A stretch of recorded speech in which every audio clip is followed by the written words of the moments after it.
देखो भाई, आज हम नया चैप्टर स्टार्ट करेंगे, अध्याय 13 सांख्यिकी। ये नई बुक में अध्याय 13 है, पुरानी में 14 होगा। समझ गए? तो कुल मिला के सांख्यिकी में हमें क्या पढ़ना है कक्षा 10 में, इसका बेसिक आप पहले से पढ़ चुके हो। 10 में हमें पढ़ना है वर्गीकृत आंकड़ों का माध्य माध्यिका और बहुलक निकालना।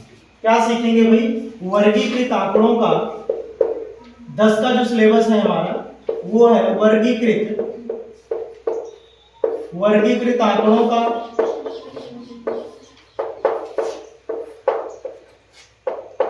माध्य माध्यिका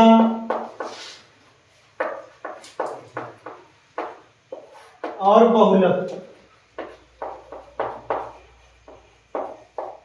निकालना हम लोग सीखेंगे। ये अपना 10 का सिलेबस जो अभी है। बाकी इसके पहले आप अवर्गीकृत आंकड़ों का माध्य माध्यिका बहुलक आप निकाल चुके हो। वो बिल्कुल सिंपल होता है, आपको ऐसे डाटा सिंपल दे देगा, पूरा कामा लगा के दुनिया भर की चीजें, बहुत लंबा डाटा, और उसमें आप माध्य निकालना है। सबको जोड़ के उनकी संख्या से भाग करते हो, आराम से माध्य आता है। वर्गीकृत आंकड़े बारंबारता बंटन जब बनाते हो, बारंबारता बंटन किसको कहते हैं? आंकड़ों का आप एक सारणी के रूप में सजाएंगे। कुछ आंकड़े आपको दिए गए हैं, उनको आप सारणी के रूप में सजा करके उनकी बारंबारता जब लिख देते हो तो उनको उस सारणी को बोला जाता है बारंबारता बंटन। वो भी अवर्गीकृत आंकड़ा होता है। जैसे एक बार के लिए आप समझ लीजिए, जैसे अपने पास कुछ आंकड़े हैं, 1 है, 2 है, 3 है, 0 है, 0 है, 5 है, 7 है, 3 है, 8 है, 2 है, 9 है, फिर 5 है, 6 है, 1 है, 3 है। इस तरीके से इतने आंकड़े ही अपने पास हैं। इनको बोला जाता है यथा प्राप्त आंकड़े। जैसे हमने पाया वैसे इसको लिख लिया तो ये यथा प्राप्त आंकड़े हो गए। उसके बाद अब आपको हम बताने वाले हैं बारंबारता बंटन क्या होता है। तो ये हम मान लेते हैं ये क्या है? ये है किसी वस्तु की लंबाई है जो घटती बढ़ती रहती है और सबके पास अलग अलग लंबाई की वो वस्तु है, तो उस लंबाई को इसमें लिखा गया है। ये लंबाई है सेंटीमीटर में। हम क्या करेंगे, अब इनको हम सारणी बनाएंगे। तो यहां पे लिखना वस्तु की लंबाई, एक सारणी बन जाएगी। दूसरा बारंबारता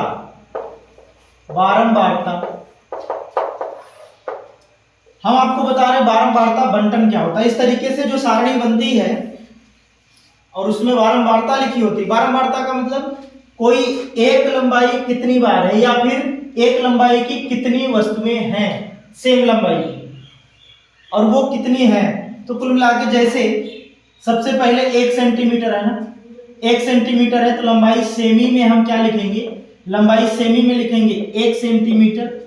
अब 1 सेंटीमीटर की कितनी वस्तुएं हैं? 1, 2। आपको 2 दिख रहा है तो बारंबारता में आप 2 लिख देंगे। अब 2 सेंटीमीटर की कितनी वस्तुएं हैं? 2। ये भी 2 है, 2 सेंटीमीटर की 2 वस्तु है। 3 सेंटीमीटर की 3 वस्तुएं हैं, तो 3 सेंटीमीटर की 3 वस्तुएं हैं। इस तरीके से आगे जितना भी आंकड़ा हमें दिया गया है सबको हम जब सारणी के रूप में लिख देते हैं, यह भी आपका अवर्गीकृत आंकड़ा ही है। यह भी आपका अवर्गीकृत आंकड़ा ही है। इसको बोला जाता है यथा प्राप्त आंकड़े, इसको बोला जाता है बारंबारता बंटन। ठीक है, जब हम सारणी बना देते हैं और बारंबारता लिख देते हैं। आगे आपने सीखा होगा टैली चिन्ह बनाना, तो ये सब बेसिक सी चीजें हैं। टैली चिन्ह भी लिखा जाता है बारंबारता के आधार पर। जैसे 2 है तो 2 लाइन, 3 है तो 3 लाइन, 5 है तो 4 लाइन खड़ी करके उसको काट देते हैं, टैली चिन्ह बनाना। तो इस तरीके से इनको बोला जाता है बारंबारता बंटन। क्या बोला जाता है भाई? बारंबारता बंटन बोला जाता है इस सारणी को। लेकिन याद रखना, अभी ये अवर्गीकृत आंकड़ा है। वर्गीकृत आंकड़ा क्या होगा? उसमें वर्गंतराल रहेगा। जैसा कि हमने कल आपको बताया था, उसमें वर्गंतराल रहेगा वर्गीकृत आंकड़ा। इसी को हम वर्गीकृत आंकड़े में बदल सकते हैं। कैसे बदलेंगे?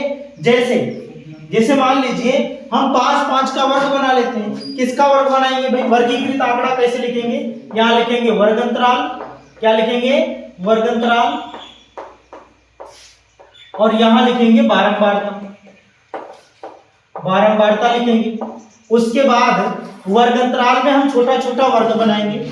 आप दो दो वर्ग अंतराल वाला वर्ग बना सकते हो, एक एक का बना सकते हो, चार चार का बना सकते हो, तीन तीन का, जैसा आपके पास आंकड़ा उपस्थित हो उस तरीके से। जैसे अगर मैं लिखूं वर्ग अंतराल में क्या लिखूंगा कि 0 सेंटीमीटर से लेकर के 0 सेंटीमीटर से लेकर के 3 सेंटीमीटर तक, एक वर्ग अंतराल में अपने मन से बना लेता हूं 0 से लेकर 3 तक, 0 सेंटीमीटर से लेकर के 3 के बीच में, 3 तक नहीं, हमने कहा था किसी भी वर्ग अंतराल का जो उच्च सीमा होती है वो उसमें शामिल नहीं होती। इसका मतलब 0 से लेकर के 3 तक नहीं, 3 से छोटा। तो 0 सेंटीमीटर से 3 से छोटे सेंटीमीटर तक कितनी वस्तुएं हैं? देखो ये 3 से छोटा है, 1 हो गया, 2 हो गया, 3 को नहीं लेना है, दोनों 0 को आप गिन लो, 1 2 3 4 5 6, इसको नहीं लेना। तो बारंबारता में कितना हो जाएगा? 6 हो जाएगा। अब यहां हमने वर्ग अंतराल बना दिया। देखो जब मैं ये बंटन लिखा था तो सारणी लंबी जा रही थी, अब इससे आसान करने के लिए हमें वर्ग बनाना पड़ा, तो इसको वर्गीकृत आंकड़ा बोलेंगे। इसी को हम वर्गीकृत में बदल रहे हैं, तो 0 से 3, फिर उसके बाद वर्ग कैसे होता? 3 से 6 बनाना पड़ेगा आपको। अब आप देखो 3 से लेकर के 6 तक नहीं, 6 से छोटा, तो 3 से लेकर के मतलब 1 2 3 4 और ये 5, 3 वाले को भी इसी में लिखेंगे। अरे ये देख लो, 3 से लेकर के 1 2 3 4, नो नो नो, ये 4 ये 5, कौन नो? 5 है ये, तो वही ना, ये 9 थोड़ी ना है। अच्छा ये थोड़ा सा, हाँ ठीक है, ये 5 है भैया। तो कुल मिला के कितने हो गए अपने? 5 हो गए। तो इस तरीके से हम 3 से 6 तक 5 लिख दिए। फिर उसके बाद 6 से लेकर के कहां तक लिख दो? 9 तक। अब मुझे लगता है कि काम आपका हो चुका है, लेकिन 9 वाला अभी इसमें नहीं रहेगा, एक वर्ग अंतराल आपको और बनाना पड़ेगा, एक वर्ग और बनाओगे आप। तो 6 से लेकर के मतलब 6 वाले को इसमें लेना है, 6 ले लीजिए, इधर तो कोई है नहीं, 1 हो गया, 2 हो गया, 9 को इसमें नहीं लेना है, 3 हो गया, बस 3, कितना हो जाएगा? 3 हो जाएगा। अब 9 से आप 12 तक ले लो, 9 से 12, 9 से 12 में कितने आएंगे? केवल मुझे लगता है 1 आएगा, 9 वाला। कौन है भाई? 1 है केवल, 9 वाला। तो इसका बारंबारता कितनी बन जाएगी? 1 बन जाएगी। इस पूरे आंकड़े का हमने वर्गीकृत आंकड़ा बनाया, वर्गीकृत सारणी बनाई, तो ये बना। अवर्गीकृत बारंबारता बंटन जिसको कहते हो आप, उसको बनाया, तो ये बना, लंबा बन रहा था। अभी आप इसके आगे लिखोगे 4 वाला नहीं है, 5 का है, 6 का है, 7 का है, 9 का है, 8 का है, तो सबका थोड़ा सा सारणी लंबी जाएगी। लेकिन जब हमने वर्ग बना दिया, अभी तो हम 3-3 का वर्ग बनाए हैं ना, अगर मैं 5-5 का कर दूं तो 2-3 में खत्म हो जाएगा, 3 ही में खत्म हो जाएगा। अगर मैं 10-10 का कर देता हूं तो 2 ही में खत्म हो जाएगा, 2 वर्ग में, और आसान हो जाएगा। तो अब मुझे क्या करना है? इसको हल करने का फार्मूला आपको पता होगा। हम क्या निकालते हैं? इसको हम यफ मानते हैं, इसको हम यक्स मानते हैं, इन दोनों का गुणा करके सिग्मा निकालते हैं, उसके बाद उसके फ्रीक्वेंसी से भाग करते हैं, योगफल से। तो इस तरीके से इसको निकालने का तरीका आप पहले सीख चुके हो।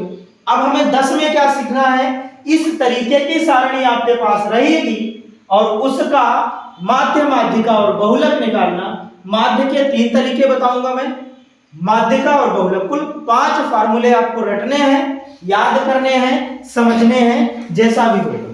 तो आ जाइए हम अब सीधा कहां चलते हैं भाई। सबसे पहले ये समझते हैं कि वर्गीकृत आंकड़ों का माध्य हम कैसे कैसे निकाल पाएंगे।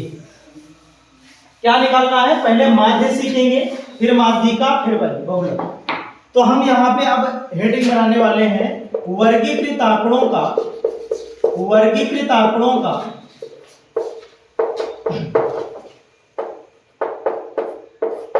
माध्य। सबसे पहले हम सीखेंगे माध्य निकालना, मीन बोला जाता है मीन। ठीक है, तो वर्गीकृत आंकड़ों का माध्य कैसे निकालेंगे? तो वर्गीकृत आंकड़ों का माध्य हम 3 तरीके से निकालते हैं। कितने तरीके से भाई? 3 तरीके से निकालते हैं। अपने पास 3 मेथड है और मैं तीनों से निकाल के आपको बताऊंगा, लेकिन बारी बारी से। समझ गए? पहला अपना होता है प्रत्यक्ष मेथड, प्रत्यक्ष विधि से माध्य निकालना। प्रत्यक्ष विधि से, आप विधि लिख लीजिए, मेथड लिख लीजिए, प्रत्यक्ष मेथड। दूसरा है कल्पित माध्य, कल्पित माध्य। और तीसरी विधि क्या है? कल्पित माध्य विधि लिख लो। और तीसरा अपना है पग विचलन विधि से, पग विचलन विधि। जब मैं तीनों विधि आपको बता दूंगा, डिसाइड आपको करना है कि आसान आपके लिए कौन सी। ठीक है, कैलकुलेशन आसान किसमें होता है? पहला है प्रत्यक्ष विधि से। प्रत्यक्ष विधि में तीनों से नहीं आएगा, लेकिन पार्टिकुलर किसी एक का नाम ले सकता है कि इस विधि से निकालो। तो वहां आप अपने मन से कर दोगे तो काम गड़बड़, इसीलिए तीनों सिखाया जाता है। नहीं तो फिर एक विधि आपके लिए बहुत पर्याप्त है, उससे आप हर एक सवाल लगा सकते हो। लेकिन तीनों को सिखाया इसलिए जाता है कि कभी कभी पूछ लेता है वही इस विधि से निकालो। तो प्रत्यक्ष विधि से समांतर माध्य निकालने का जो फार्मूला है वो क्या होता है? सबसे पहले प्रत्यक्ष विधि देखेंगे तो समांतर माध्य को x बार से लिखा जाता है ना। x बार बराबर होता है सिग्मा एफ एक्स अपान में सिग्मा एफ। एकदम छोटा फार्मूला इसका है, लेकिन कैलकुलेशन इससे बहुत हार्ड होती है, कठिन कैलकुलेशन होती है। अगर पॉइंट में x आ गया और लंबे लंबे आ गए तो f और x का गुणा करना, फिर काफी देर आप कैलकुलेशन करोगे। तो फार्मूला तो इसका आसान है, सिग्मा एफ एक्स अपान में सिग्मा एफ, सीधी सी बात है। ठीक है, तो हम उदाहरण लेते हैं और किसी एक उदाहरण को हम तीनों विधियों से आपको बताते हैं। तो सबसे पहले आप प्रत्यक्ष विधि से किसी एक वर्गीकृत आंकड़े का क्या निकालोगे? माध्य निकालोगे भाई। जैसे देखो, एक उदाहरण दिया है, सिंपल सा उदाहरण, एग्जाम्पल नंबर 6 है। ठीक है, इसमें दिया है वर्गंतराल,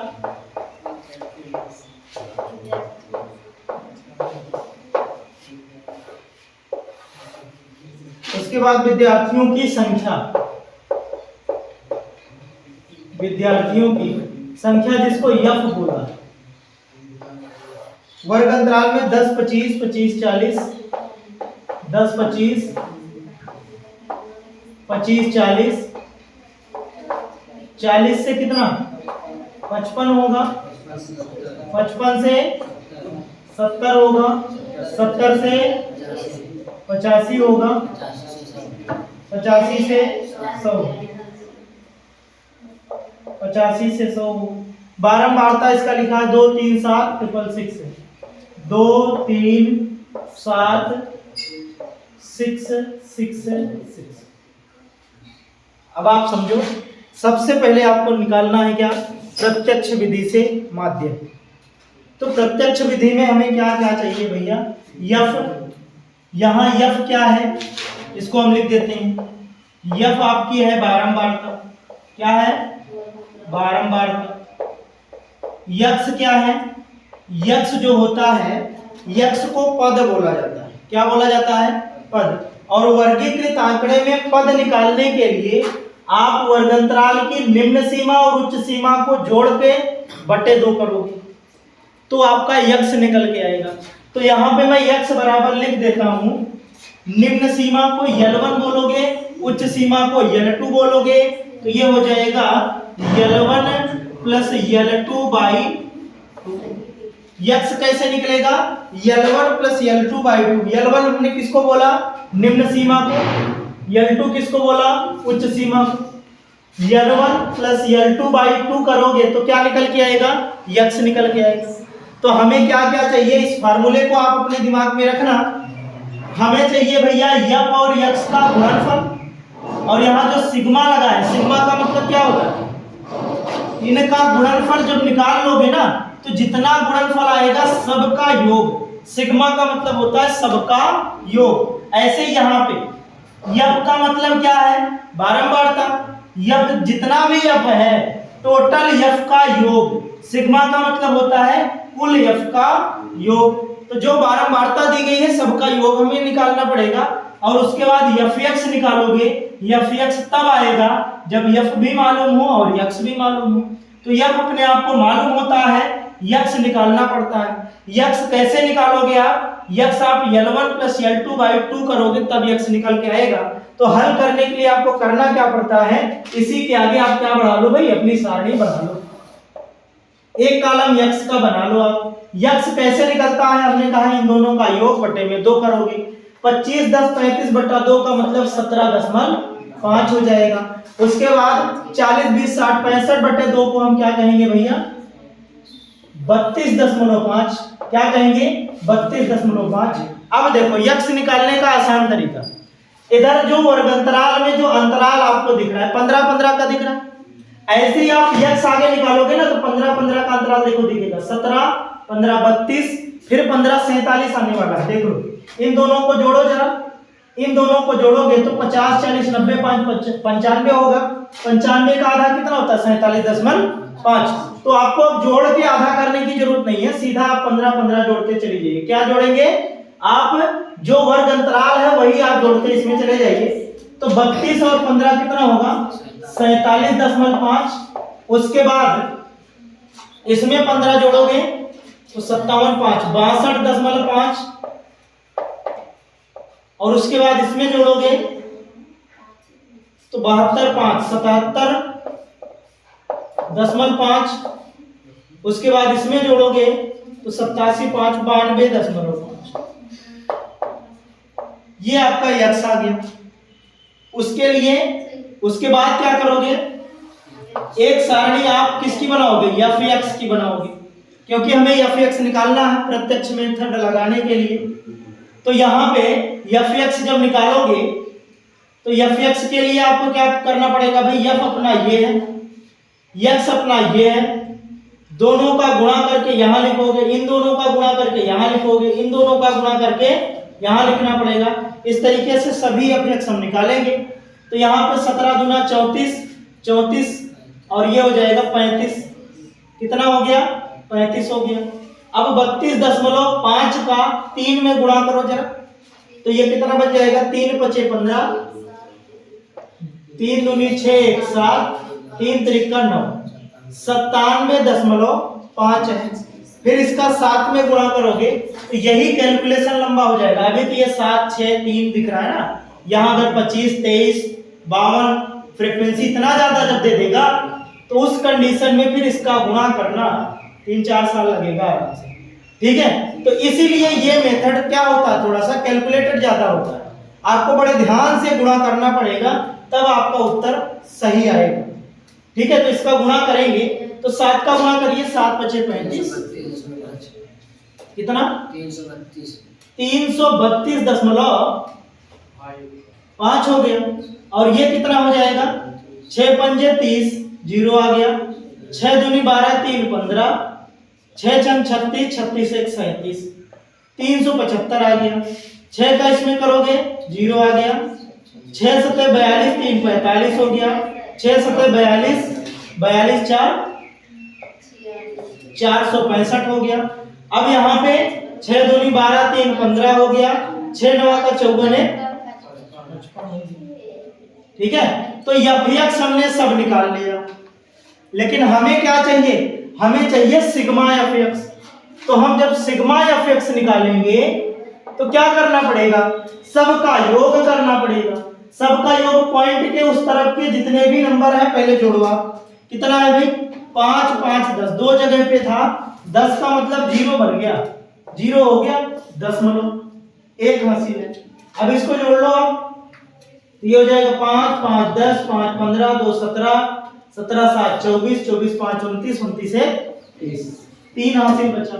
8 हो गया, 8 6 14 हो गया, 14 7 21 हो गया, 21 3 24 24 9 24 9 33 33 और 3 36 हो गया भैया, 36।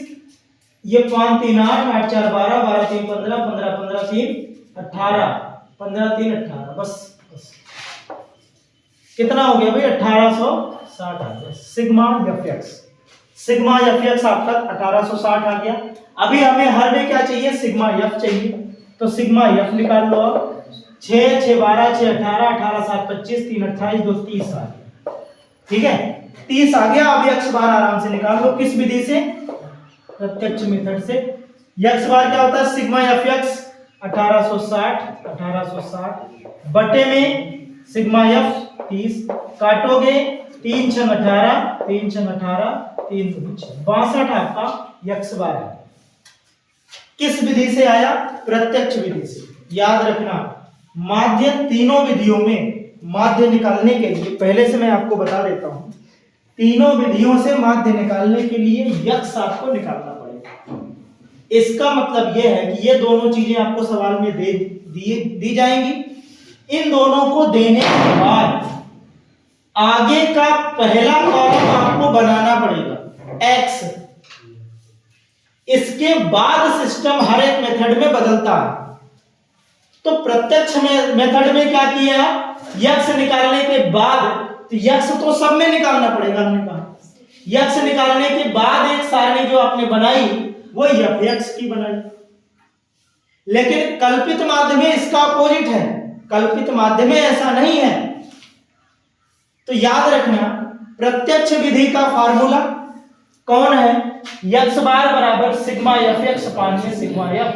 यहाँ एफ क्या है, बारंबारता, यक्स क्या है, पद है। पद कैसे निकाला जाता है, वर्गंतराल की निम्न सीमा और उच्च सीमा को जोड़ करके 2 से भाग हो जाता है।